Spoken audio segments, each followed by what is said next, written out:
All right. So yeah, bro, I was definitely knocked out. So yeah, sorry about not getting to it earlier when you called. But glad Hmm. we can finally have our first official build. This is what's up. For sure, for sure. I'm all with that, fam. Right, You right. know, and I think this should be a beginning of a series of Yeah, such sessions. definitely, definitely. Because there's a lot to discuss. Hmm. If anything, I was thinking not necessarily to debunk or prove other things, but just a conversation. You know what I'm saying? Hmm. A conversation uh, to let other people know what the thoughts are, what thoughts are that other people have on the subject or a topic. You know what I'm Hmm. saying? So this is really kind of just about the expression of thought and discussions. Just Mm. discussions. To look at different perspectives on an issue that people hadn't considered before, and to share the views. You know what I'm saying? All So right. right. So I guess tonight's topic, man. I reached out to you and wanted to know if you wanted to participate in a discussion on basically Christianity, its role in our community, Christ, Yeshua, his impact in our community, um, and issues surrounding that. That can go anywhere and any place. We can talk about the black community, our brothers and sisters, our sisters in general that are married to this figure versus married in real life. We could discuss how this concept of spirituality has weakened people, or we could Hmm. discuss how brothers and sisters cling on to this conception of religion or spirit that really has no real basis and foundation in history, but will still defend it and trying to show that it's relevant or trying to show that yes, this is the truth or a literal truth, or historical truth, or cultural truth that we need to adhere to. Um, Hmm. just talking about it's different things about this topic, this concept, this discussion about Christianity. So I Mm. wanted to, I guess I'll open it up because I've been doing a little bit. I've been thinking about it a lot. I don't know. I'm not gonna say more because that's really there's no way to judge that. But I've been doing Hmm. some study and some research on it. Um, Hmm. I find it fascinating because so in this new age of the internet, a lot of people are exposed to a lot of different information. And so like the Hmm. same information that you and I were exposed to, something that was so simple like looking at the conflict that happened at the Council of Nicaea, or Hmm. just looking at some of the simple Bible contradictions that we saw, which was enough to kind of push us out in a way and to kind of get on our own journey and search.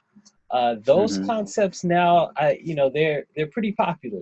Brothers and sisters in the conscious community come across those same concepts, and it took them on their journey, and it's led them to their different places. But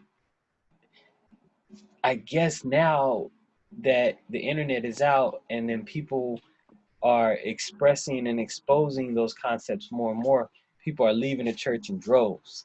And so Hmm. the pastors are on here, in different I guess it's a new movement called Christian Apologetics, and trying Uh-huh. to like and it is I think it's trying to, from what I can see, is it's trying to debunk the information in the conscious canon, I guess we could call it, because it is a certain type of canon that we have, um, and then trying to explain it away, and then doing it in such a manner where they're glossing over the importance over certain facts, and then stressing the the um, the role that African bishops played in the creation of Christianity. That's what I see for the most part.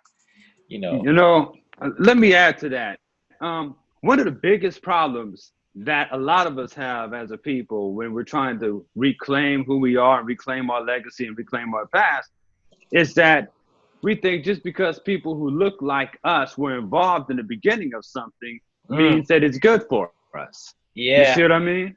Yep. Now, you know, the Christian religion as we know it today wouldn't even be if it wasn't for the invasion of Alexander the Greek, you know, which led to, you know, one of his generals, Ptolemies, who also known as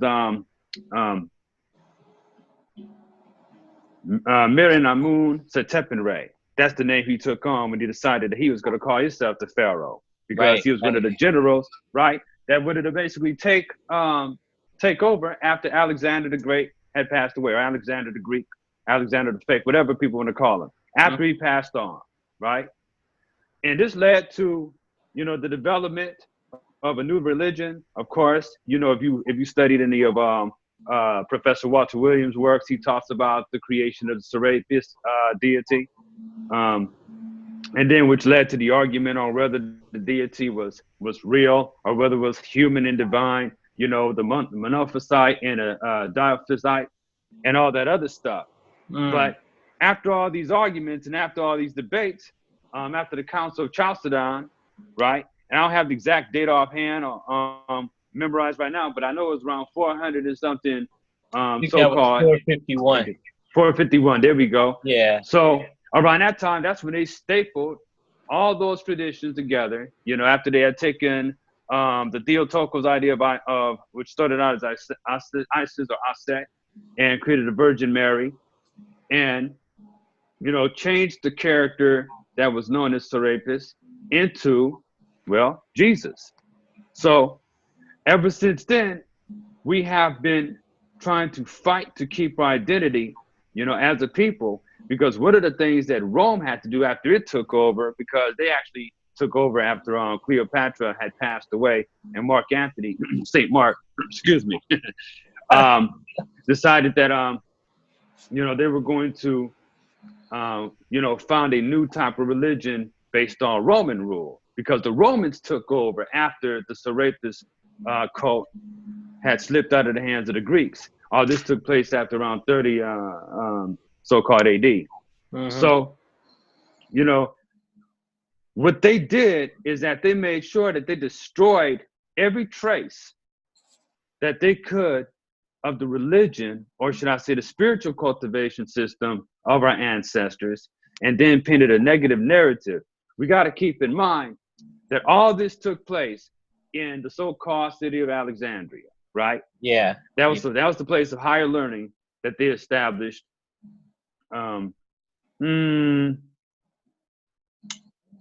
It was established around the time, I say, that all these people were gathered. This was the Persians, or remnants of the Persians. We had the Greeks, Romans, and the so-called Jews. All that in that same area. All those people were in Alexandria.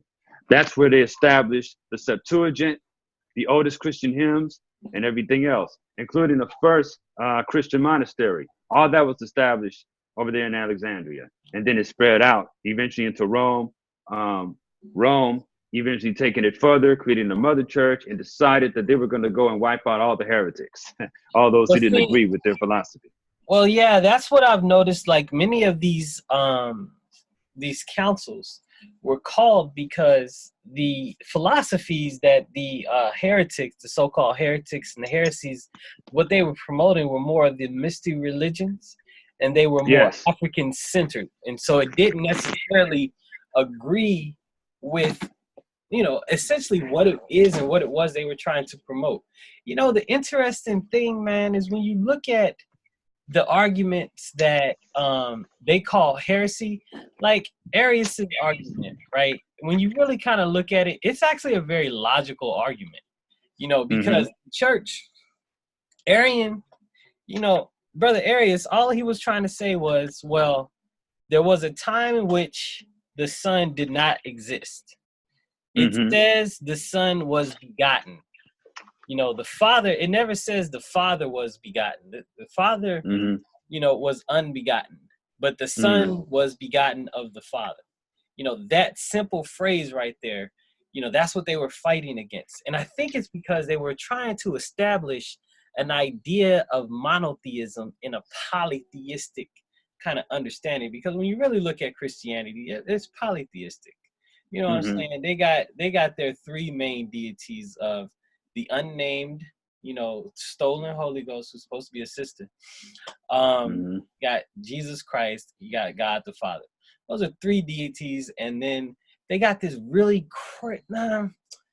I don't want to call it crazy, but it seems kind of crazy kind of psychology they were trying to promote, that the Father is not the Son. The Son is not the Holy Ghost. The Holy Ghost is not the Father, but all of them are the same God, and they're all one. I mean, that's the craziest little argument. It like logically makes no sense. And so what was happening was these Africans influenced, Christians essentially were looking at it rationally and logically and saying, well, this seems to make more sense.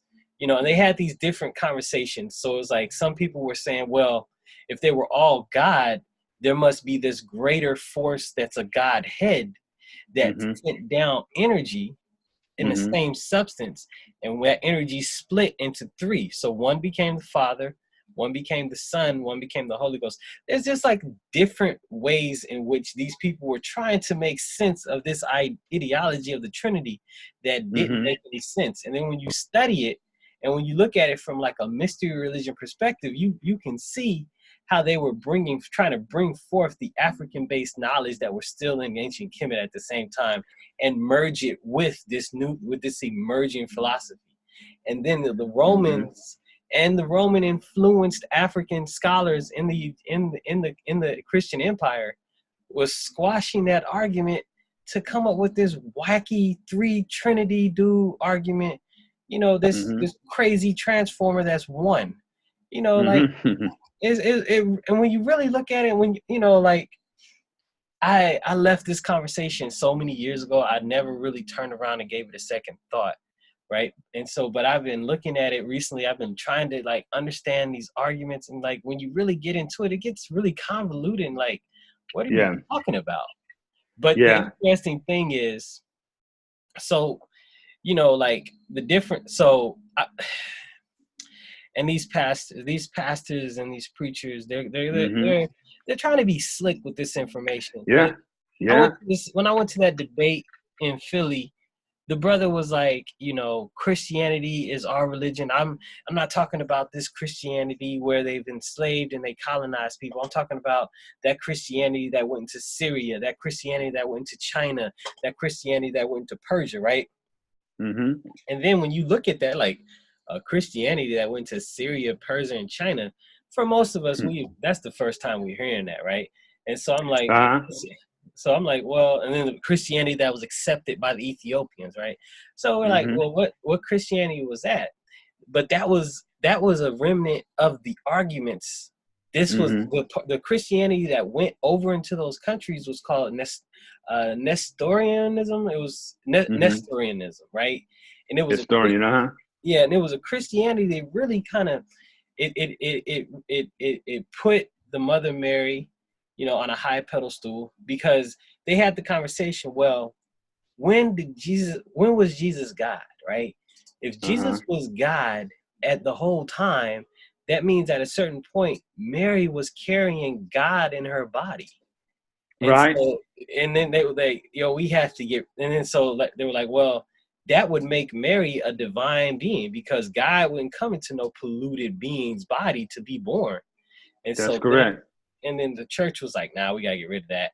That was one of the reasons why like, nah, we're not worshiping no women. And I mean, there's the Council of Ephesus around 431, right?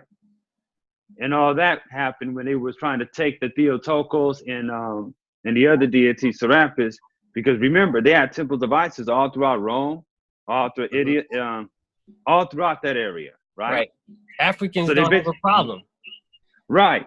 So I mean, they basically took that and changed it, and we got to take it all the way back to the Council of 331. That was the Council of Constantinople, when they would basically hammer in the Nicene Creed. We're going to talk about the Trinity, right? Well, they made everybody accept the Trinity the way they wanted the Trinity to be understood.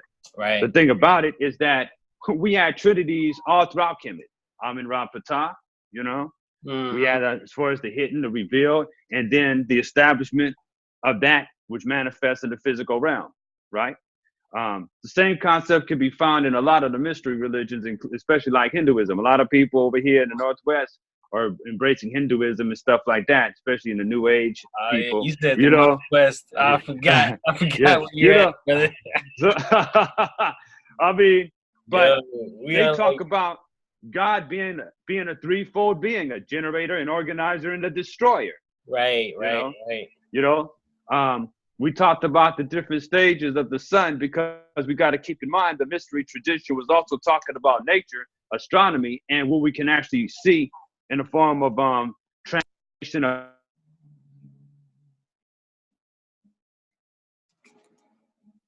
Yo, something happened, brother.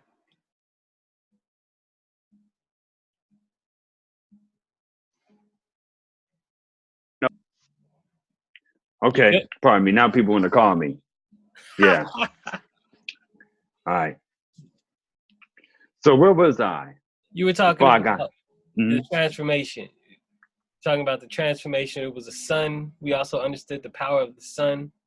The deities that were that are Hindu deities. At the same time, the trinities that are worshipped all over African influenced traditions. Yes, exactly. And we'll see that these mystery systems existed all along the equatorial line. Right. We'll see where all these traditions, they had pyramids, they had temples that lined up with Orion's belt. You know, Okay. I was just in Teotihuacan in Mexico about 2 months ago, right? Okay, that was that picture that just came up, right? Exactly. Okay. That means the place where the gods are born. It's also been translated the place where man becomes God. Because in those particular traditions, right?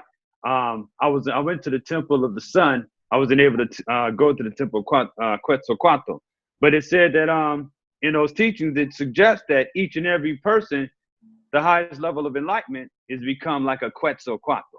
But when it talks about Quetzalcoatl, it talks about him being betrayed by his brother. I believe it was Zoltol. I can't remember his brother's name, but he betrayed him and put him in a box. Put him in a casket. Okay, right. Okay, right. It's the same story. Set and Rue, basically. Yeah, the same story is found. Story. Just rehashed and retold in a different area of the world. Yeah, man. Right, right. So I just wanted to No, go ahead. Because here's the thing: these traditions teach you how you can become a son, how you can become holy, how you can become solarized. Right. Hence, your Helios Biblius, your solar book, your sun book. Now, to heal is to do what? To be made whole. So what happened to Osar? His body was broken up into 14 pieces, right? Now, some people talk about that being connected with the 14 faces of the moon, which I understand to be correct, right? Because they also deal with things happening in the heavens as well as things happening on earth, as well as Orion. Orion representing Osar. You know, Scorpio comes up, Orion goes down. You see, you got that time when he is not seen and then he is resurrected again, when he rises back again. All of this is in connection with our astronomical science, as well as what we see in nature, right? The carbon hydrogen cycle and everything else. Asar being connected to grain, food that grows out of the ground and so forth. So we look at the Eucharist. They talk about eating the body of Jesus in the form of bread, drinking his blood in the form of wine. Well, all that comes all the way back to the ancient traditions of basically taking on the power of the deity by ingesting its body. However, you can see how that's linked to the Asarian mysteries because Asar was grain, wheat, all that, things that grow out of the ground. So when you eat vegetables and everything else, you're actually eating the body of Asar. But it was not meant to literally be something cannibalistic. Right. You see? Right. So tell me this then. What about this? So what is it that they were trying to do then? You know, because none of that teaching is what comes across when you get to Nestorianism and you get to all of the other heresies, right? But when you get to Roman Catholicism, right? When you get to the Orthodox Christian Church, you don't really get that teaching. I mean, you get it in nowadays in the New Age discussion of manifesting the Christ consciousness within yourself, but that's not what you get in the dominant Christian church. So what do you think it is that they were trying to do? You know, it seems as if though that conversation that the divine essence is within and that you can manifest the divine essence in your life is not there in traditional Christianity. It's definitely not there. And it's not, and it wasn't, you know, you got, I don't know what you got nowadays. Like, I'm not even on front. I have not heard these conversations before. But in traditional Christianity that I grew up in, nobody was talking about you are the divine essence or manifesting the Christ consciousness within yourself.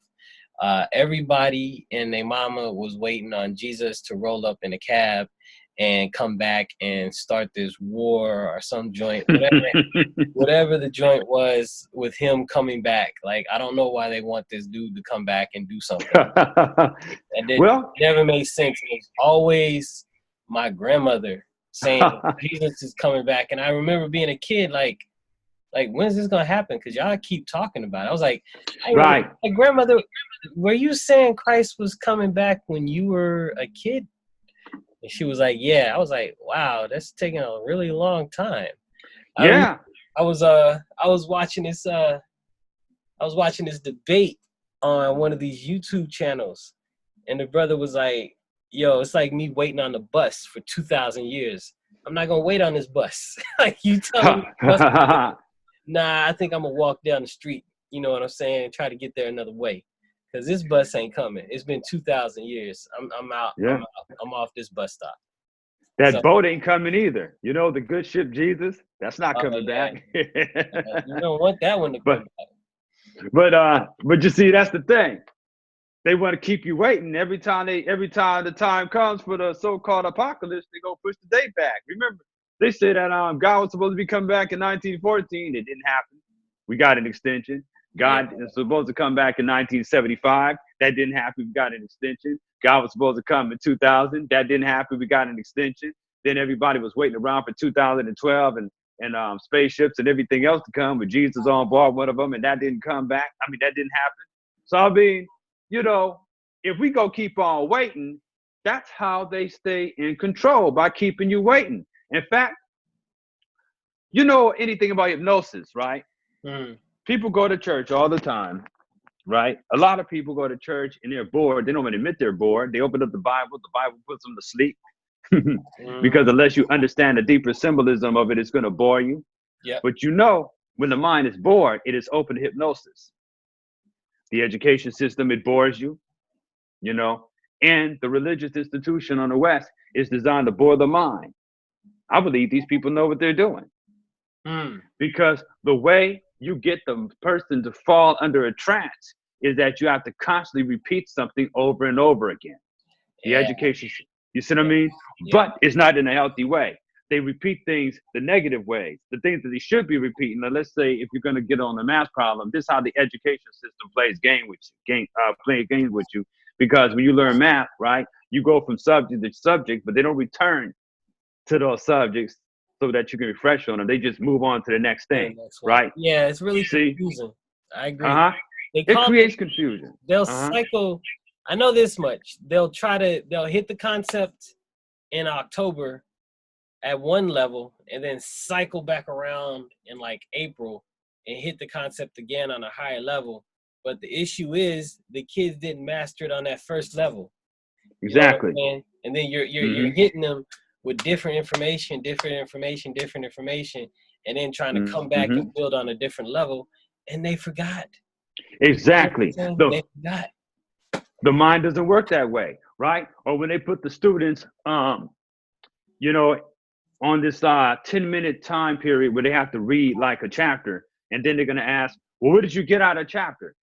Chances are, if it's new information, they probably only absorb like 4 sentences of information. Yeah. Because the mind, when it takes on new information, it's got to digest it. It's got to break it down before the things start making sense, which is why you got to read something more than once before you start figuring out, especially if it's on some high philosophical science, right? You got to read it more than once. You don't just read it one time, put it on the shelf.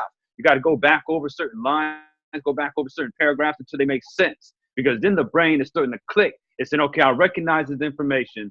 Let's go a little bit deeper. I digested this part over here, so it's time for us to look a little bit deeper and get a better understanding. That's how the brain works. But if you're constantly repeating a lie over and over again every Sunday, right? Every time you look around, the preacher's not dropping any metaphysical bombs. He's not dropping any profound truths other than what he tells you every Sunday, or maybe out of his 5 or 10 sermons, which is repetitive in so many ways, right? Over and over again. What that does, that puts you in a trance. And that's what you're beginning to remember from the day you're a child all the way up into adulthood. When you're up into that age of 7 years old, you're absorbing everything. Yeah. You know, so your parents have, so your parents have you in church sitting up there listening to all that. You're absorbing it, and it's being taken into your subconscious. In other words, it's being infused into your life force. So as time goes on, things happen around you and in your life that seem to confirm what you believe. You see? Oh, I had a dream that Jesus came to me and he shook my hand. I had a dream that I was dancing. I had a sister, bless her heart. Sister was telling me she had a dream that Jesus had come to her and they were dancing around and she felt like she was overjoyed. I was like, interesting, sister, we're going to have to talk about a few things. Right. But anyway. It's the subconscious trying to communicate with her in the symbols that she knows. Yes, because that's what she knows. Right. So that's the symbols that they know. Yeah, so mind is going to communicate with the subconscious communicates through symbols. It doesn't communicate through rational, with words. And so it's going to use what you give it to communicate to you. And so that's why you have dreams like that. It's not Jesus coming to you. It's the mind shaping your understanding of the divine, trying to give you a message. Exactly. You're interpreting that as Jesus. That's your interpretation, but that's not what that is. So, brother, back to so here's some of the arguments, right? I got 3 that I've kind of identified as some of these arguments that these pastors and these recent apologetic Christians come at you with, right? So, and they're really coming at the Pan-African conscious community, so to speak. The first question is, African-centered scholars aren't dealing with primary sources. And so they say that we're looking at, people like Godfrey Higgins.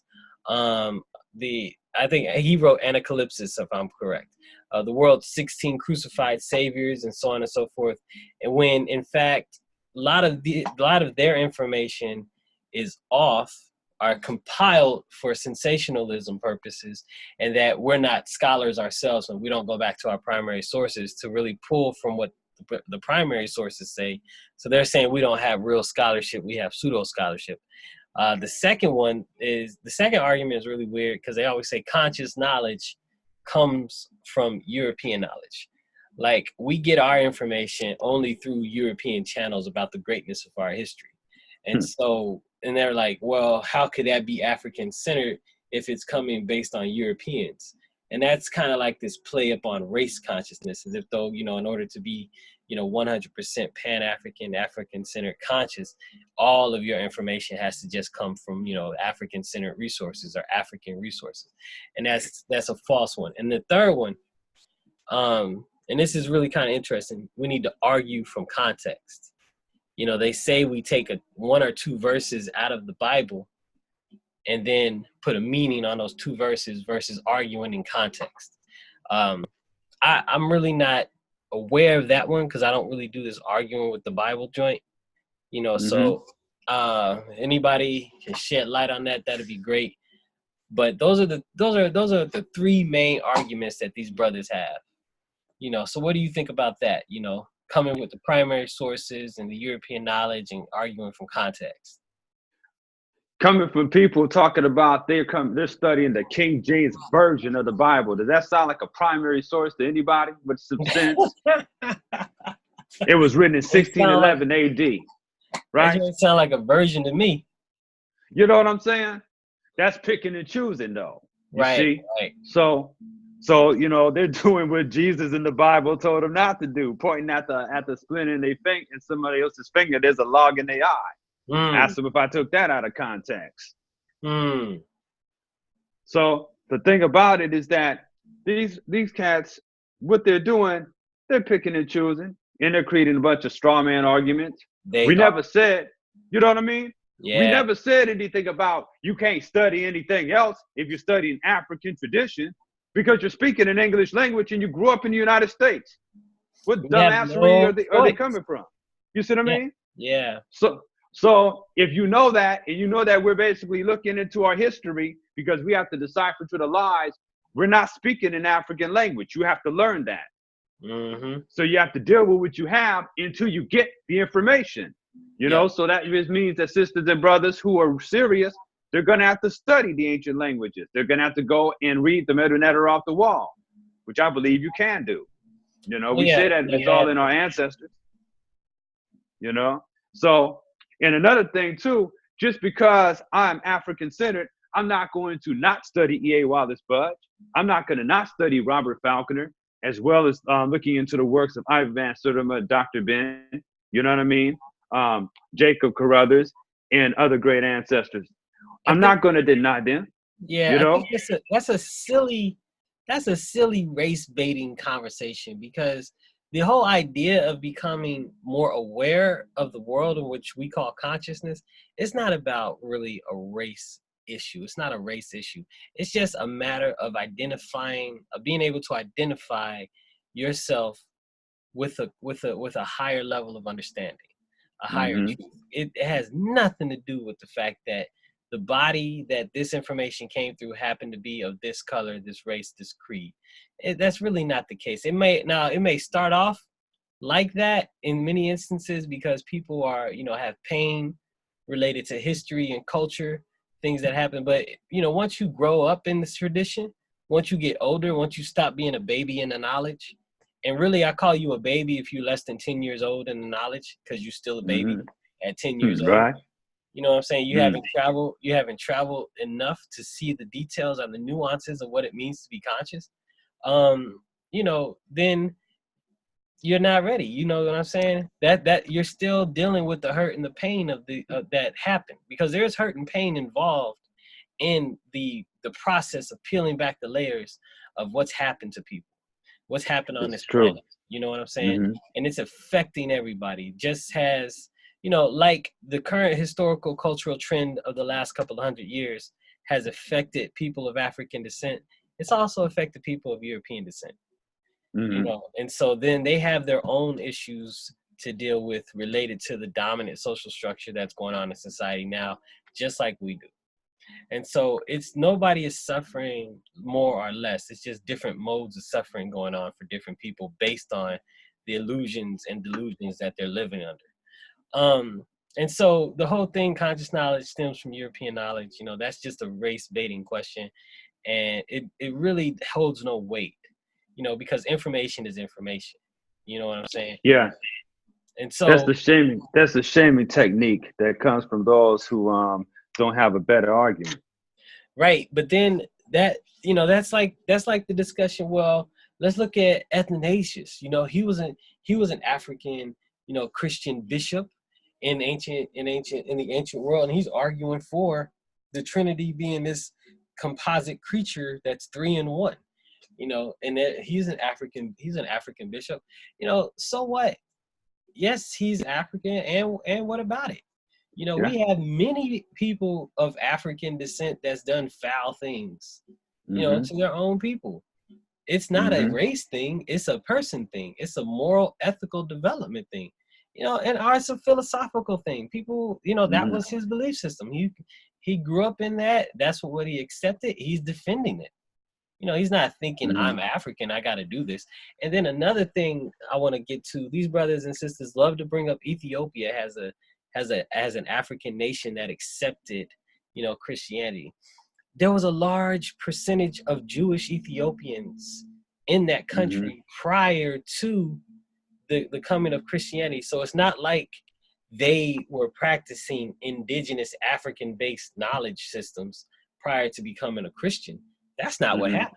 They were already halfway there, just like the first Christians were, these Messianic Jewish people. Those were the first Christian converts. They were already within the Jewish line. So they were just like, well, because of the time period that the Jews were dealing with back in the day, they were, under the Roman Empire's, foot. And so they were having, they started having brawls with the Roman Empire. That's what Josephus started reporting on when he was talking about the Jewish wars. That's why, then the destruction of the temple and all of that, and so there was that concept of the Messiah came about, right? And so, Yeshua, now we're going to talk about the historical Jesus versus the mystical Christ. You know what I'm saying? There were several figures that arose that were called the Messiah. Like Yeshua was not the only cat. And so these people, you had these Jewish communities in the Roman Empire that were like, well, this cat might have been the Messiah. And the Messianic Judaism arose. And you had these Jewish communities inside the empire that just said, hey, Yeshua was the Messiah. Now they're inside, the Roman Empire, which is another extension of the Greek Empire, and like all these different empires that are growing up and taking power away as African power is waning in the world at this time.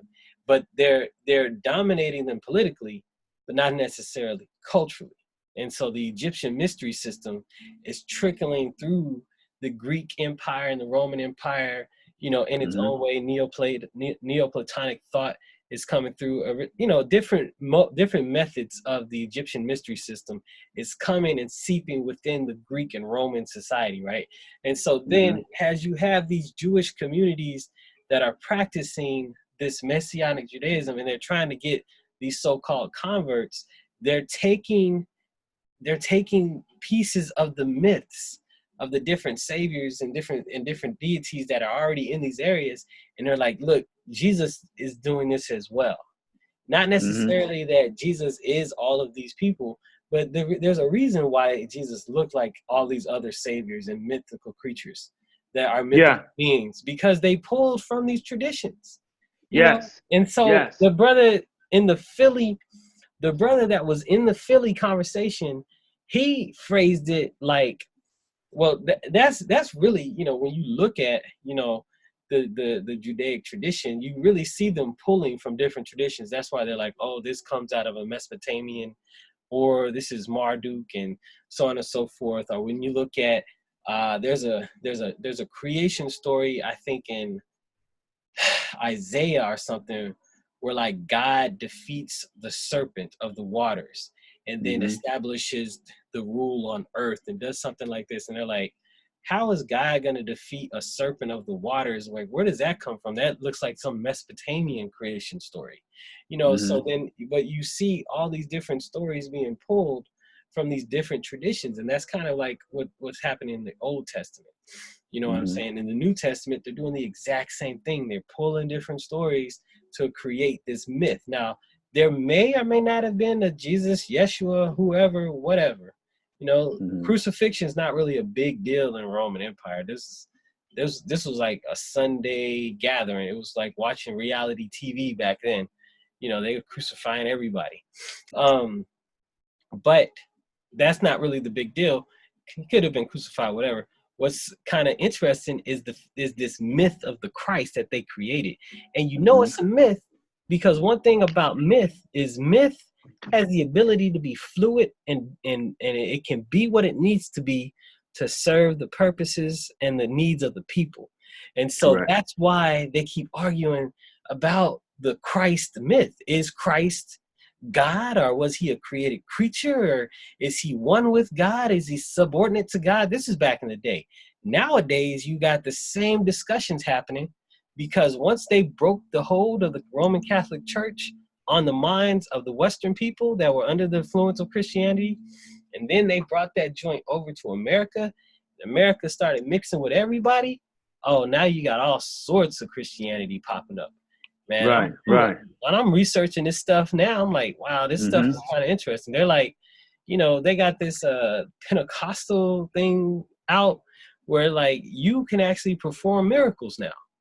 They're doing, so many of the people that attended the Council of Nicaea, these were bishops. They were like martyrs. They were like living martyrs. Like these were the cats that would like take a belt of nails and hit their backs with it over for a Saturday Night Live, you know, party or whatever. That's the type of cats that came to the Council of Nicaea. You know, some of them. So, but some of them also had these, was reported to have like these abilities to do these miraculous things, you know, they actually had some people that said they could raise the dead. You know, those are some of the people that said that they attended the conference. So with the Pentecostal kind of religion, depending on which one you got, they got oneness Pentecostals and Trinitarian, whatever.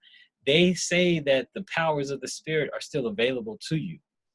You know, like you still have the power, the power of the Holy Spirit to perform miracles, right? Yeah. That's very close to an African metaphysical, mystical experience. Like the power of God is within you, you know. So, but that would be heresy. And we would take it back to the Council of Nicaea.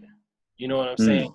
Because that's not necessarily what they were trying to do. That's more of an African-centered concept. And then when you look at like where it stems from, some of the, I mean, it came out of a part, some European cat, but it was made big by an African brother who took it over, you know, who took it to California and started preaching in the African way. And then basically people just go into trance and speak in tongues. So, you know, they're accessing their divine powers within, calling it the divine essence. And you're not really considered someone who's touched by God until you're talking in tongues. Now we all know what that sounds like. That sounds like an African ritual. You know, that sounds like, you know, being mounted. As I understand, it's called being mounted by a deity and allowing deity to take over. You know, so what they're doing now is they're mixing it. You know, they're doing a syncretic thing. You know what I'm saying? And not calling it that. You know, instead they're calling it Pentecostal stuff. And so what I'm trying to say is you have this fluid myth of the Christ. Like myth is fluid. Myth can be what the people needs it to be. And so now you have this myth of the Christ consciousness coming within you and doing what it needs to do. It can be whatever the people want it to be because it's myth. Yeshua did what he did and got hung up and strung up, and that's what happened to him. But Christ is something totally different that people have been arguing about for thousands of years. You know, what is Christ? Was Christ one with the Father? Was he there with the Father? Was he before the Father? Is the Father an oppressive figure? There was you know, people weren't stupid back in the days. Like there's this dude named Marcion. He was like the god of the there are actually two gods of the Bible. This old abusive, crazy type God of the Old Testament who was killing everybody and raping children and all this other stuff. And then you have Jesus, who's the God of love. Two different types of gods here. Because if you look at the behavior of both of them, they're totally different. One God is like an eye for an eye. Another guy is like, you can take my other eye. You know what I'm saying? Yeah. Well, so, you see, they did keep a kernel of the mystical tradition in the Bible. And the higher leader of the Romans, they knew a lot. They knew that stuff was symbolism. I mean, they had like 8 of Kemet's obelisks up in Rome, up in the Vatican area, you know, and with all that stuff going on with St. Peter's Square and all that Kemetic Egyptian symbolism over there, and the zodiac that they have in some of their temples over there, representing the connection to the heavens. They know. And they actually made it illegal for those to study what is called the Trivium Quadrivium. They did not want the masses having the Trivium or the Quadrivium, which is dealing with. Never heard of that before. That is the foundation of what became your 7 liberal arts. Okay, but the difference is the Trivium. It was dealing with the Trivium was grammar, logic, and rhetoric, right? Where you learn how to ask how, what, why, and where. You know. And you're able to break down the science of words because you were studying these philosophical texts and everything else. Gotcha. And then the quadrivium was arithmetic, music, art, and geometry, because they understood that dealing with mathematics and architecture was the way that you build a civilization. But you see, they wanted to control that. So they made it illegal in Rome for people who are not at a certain level to know these things. Okay. Okay. So it was a dumbing down process. So what we have to this day is we have people who are still dealing with that dumbing down process. Now they're making discoveries because the mystical tradition, kernels of it still exists within the text. I mean, they couldn't throw out every single thing because you're where it stems from, you know, and they still wanted to have people who could get a hint of truth because they have an initiatory system of their own that they don't tell the public about. Okay. Okay. So we're looking at Kemet and what's become of it. You know, we got to understand how universal that knowledge was among the ancestors back then, because, you know, we talk about Masons today. Well, they were traveling back then. Somebody was traveling, you know, the Pangea was pretty ancient. Okay, for them to have all those temples and those pyramids lined up, and then you see that there's the jaguar skin among the Mayans who took from the Olmec tradition. Then we see that there's the panther skin of the priest of Kemet, and you discover that different traditions, they have very similar dress codes representing the priesthood and everything else. So check this out. Check this out. All right. So I just got through listening to a conversation. So now we agreed 90% of the time, 95%, 99% of the time, our thought processes are aligned. But I don't know. I got to see if we're aligned on this one, brother. What do you say to the people that say aliens built those structures, and that's the reason why you have them in all different areas of the planet? So, and you got several different people coming like this. So we can look at it from the Zachariah Stitchin viewpoint, which is like a nearly fuller discussion where you won't understand, let's call it Western hegemony until you understand Western hegemony. All else will confuse you, which is like going into Zachariah Stitchin and Nearly Fuller's United Independent Compensatory Code System Concept Workbook for Victims of Western Hegemony. I'll just use that term.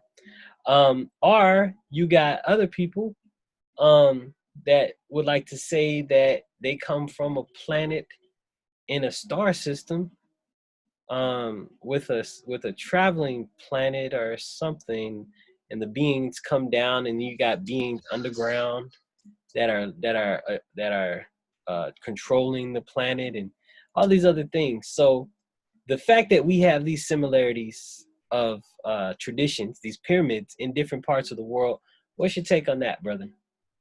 How is that possible? Are there aliens coming down? Are they Stargate landing spaceships?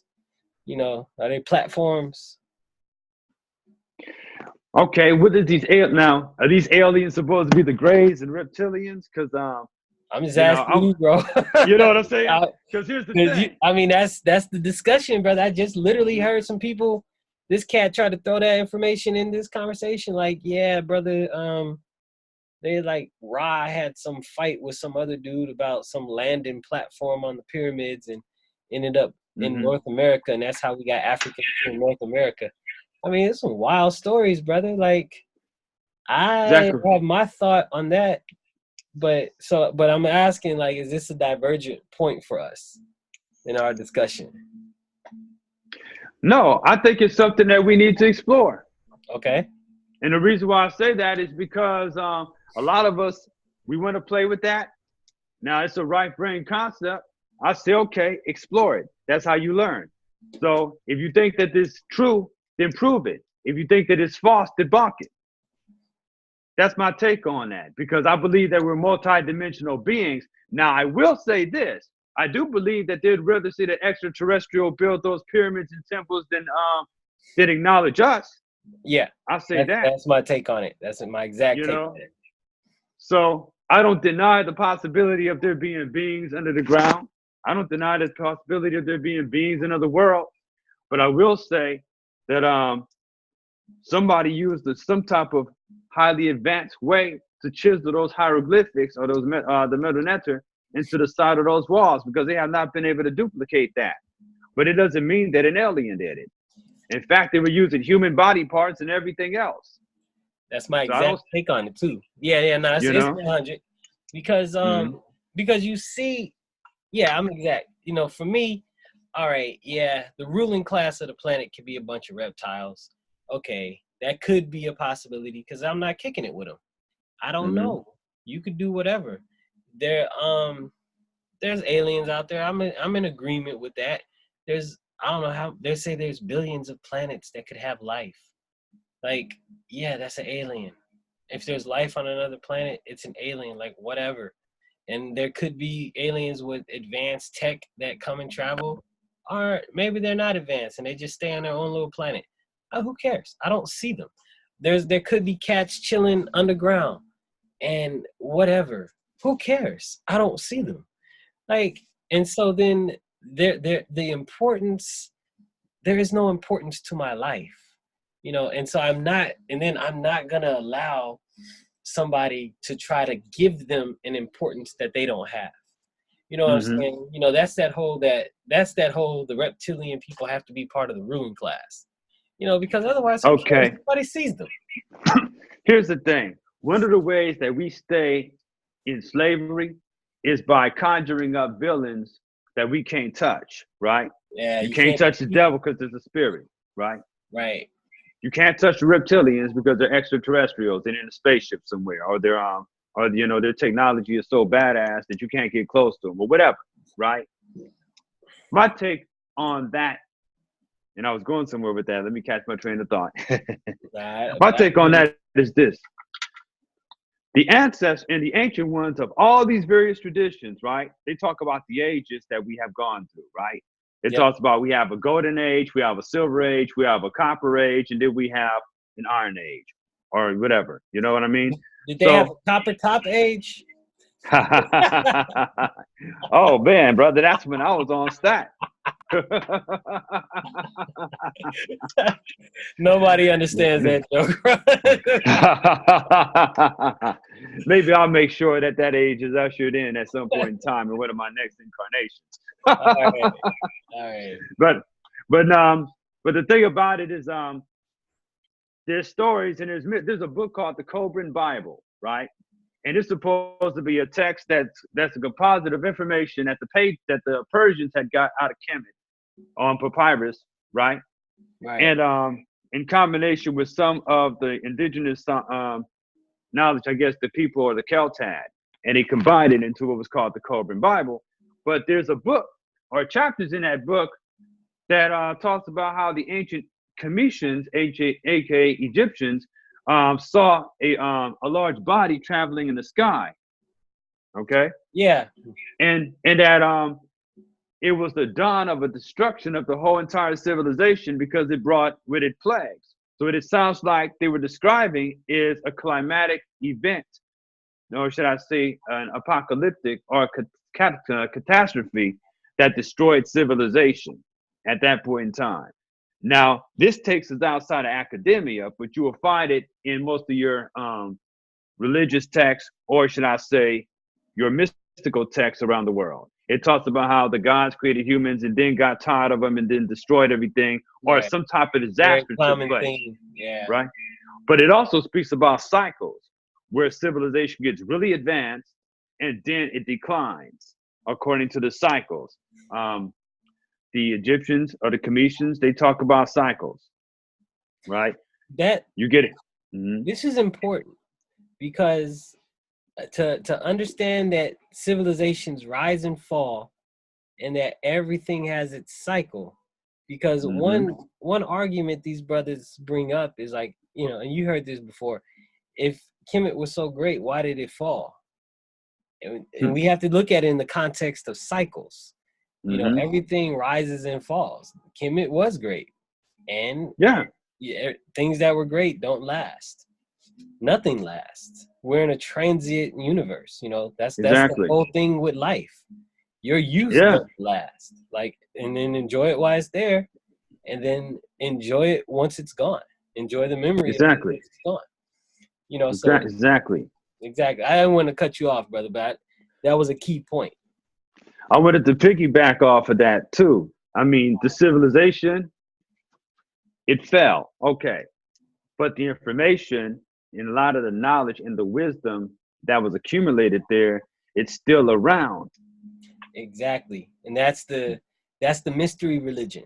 You know what I'm saying? Exactly. The mystery school, the concepts and the discussions on reincarnation, oracle systems, becoming a divine being. These are all concepts that stem. They didn't originate in Kemet. And that's another thing too. It's not like it originated in that house. You know what I'm saying? These are natural. That's a question. That's actually one of the questions that I had for these Christian people, which is because the concepts of reincarnation, karma, becoming a good or godly person is something that will happen in the course of natural human experience. You know what I'm saying? You don't necessarily have to have religion to kind of come to those concepts yourself, because they're a part of understanding life. Like, you could just look at life in general and you'll start to understand the cycles of life. You know what I'm saying? Eventually you'll begin to understand karma, you know, at some point in a natural life, without the concept or introduction of anything foreign. You know what I'm saying? You could just live your life without ever being introduced to any religion and see those concepts play themselves out, right? So, but you can't do that with Christianity. See, So my question to any Christian that's listening, I'm gonna present it as a question. You already know my answer by the way I talk, but is the Christian religion a natural spiritual understanding of man? Like, will man through natural means arrive at an understanding of Christian thought without the colonizing, conquering influence of Europe or the history and extended history of Jews? You know, will you naturally arrive at the thought that some dude needs to die on a cross and there's three gods in one for you to go to a mythical, or for you to go to heaven, or you go to hell? Is that something that naturally occurs without the introduction of these Western religions? And I know the answer is going to be no, because it's not. Those are not concepts that naturally come. Like, without the introduction, if you just on your own, out in the, you know, in the world, I was going to say farce because that's the first thing that comes to mind. But if you just out in the world without the introduction of these religions, ain't no way you going to wait for somebody to come and save you, because you're going to have all the skills necessary for your own survival and to save yourself. On a basic level, you're going to survive yourself. You're not going to be praying for nobody to come and help you. You might ask for divine powers, but you going to understand that you need to get it together. Because when you look at indigenous people without these influences, they understood they needed to get it together. Now, they also understood that they could ask for divine help, but they knew nobody was coming to help them unless they helped themselves. You know? Exactly. You know, the root of human suffering, you know, is basically is ignorance, right? Of course, you already know that. That which gives ignorance a platform is arrogance. You see? So ignorance, it implies that one is not aware because something is being ignored. The arrogance comes into play when we choose not to acknowledge something that's necessary to enhance our own perception and better ourselves. Right. Okay? So modern academia, it continues to teach us that the ancient ones, aka our ancestors, were dumb and ignorant, even though there's tons of information to the contrary. Anyone with an honest approach can look at the works like even the Gospel of Thomas, Hindu traditions, Bhagavad Gita, those who practice West African spirituality like Ifa, right? Right. Which I'm well acquainted with, and I'm actually a practitioner of as well. Then there's the Tao Te Ching. You will see that the ancients were not stupid by any means. And so, as a matter of fact, so-called modern science is making discoveries that seem to bear witness to what is said in these very works which I just mentioned. Okay. So it appears that the indigenous people of the planet, they've been compromised on every level due to being taught that divine is not within themselves, being colonized and so forth, held captive in their own land or what have you. So it appears that also this compromised situation has affected the people all the way from the education system to the environment, all the way down to the aspects of nutrition, their sentimental connections that we have, because we've been taught to look outside of ourselves for the divine. Like you mentioned earlier, we're still waiting for the Savior to come and rescue us. And this has opened up the way for us to think that a president is going to do it for us because of our external Messiah syndrome. You see what I mean? Yeah. So we're still waiting, and it absolves us from responsibility. The education system has done this to us. Our religious institutions have done this to us. A lot of us don't want to do anything because grandma and grandpa, mom and dad, aunties and uncles and told you that the end of the world is right around the corner, so why build anything? What's the point of working on self when something is going to blow up? You see, Yep. Judgment Day is right around the corner. But they've been thinking Judgment Day has been coming for the past 2,000 years, you see. Since they don't understand cycles, they never mentioned anything about the end of the world. It was just talking about the end of an age and not an aeon.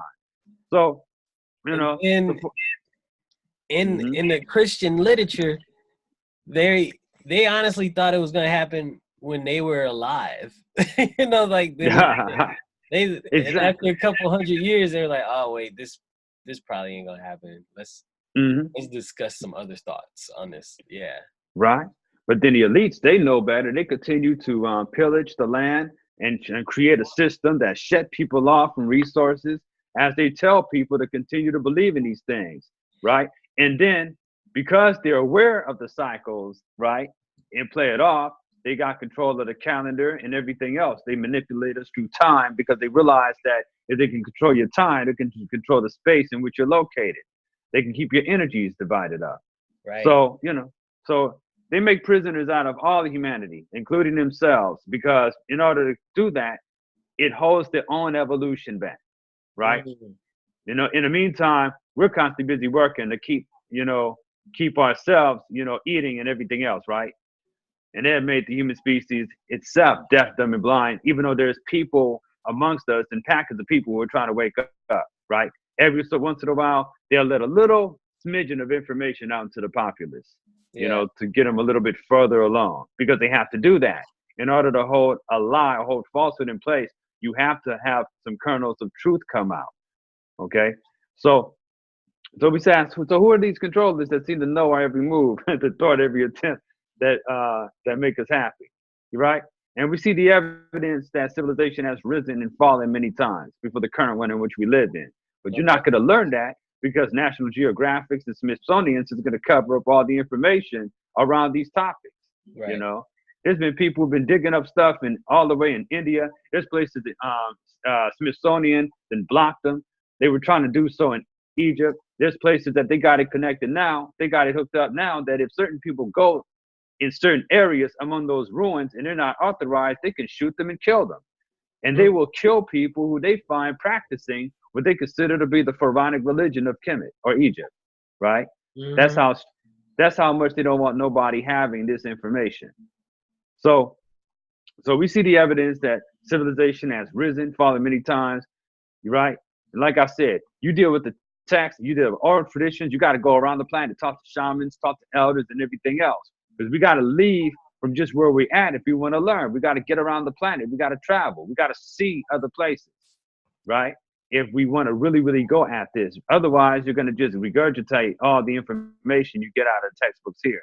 And I'm not going in on people who do study and read because I'm a reader myself. But it also... That's always the start. Exactly. You got to start somewhere. But you got to expand beyond the start. Exactly. Exactly. You got to, at some point, go and do and be. Hey, brother, this is something that came to me when I was looking at that debate. So check this out. And I can't really, this is something I'm rolling around in my head. I don't even mind putting it out there for somebody else to research and come up with and let it be their idea, whatever. But I saw a connection that wasn't there before. So they said, so before Constantine, right? Christianity was some small, obscure, religion. It was amongst a few people. The Christians would get persecuted by the Romans because they decided not to participate in society. And they always separated themselves. And so they would get persecuted and then it wasn't like it was thousands back then. It was, they got killed, no doubt. They suffered. but it wasn't a large. A lot of times it was just little skirmishes, right? Mm-hmm. But Constantine took a small religion that, he apparently.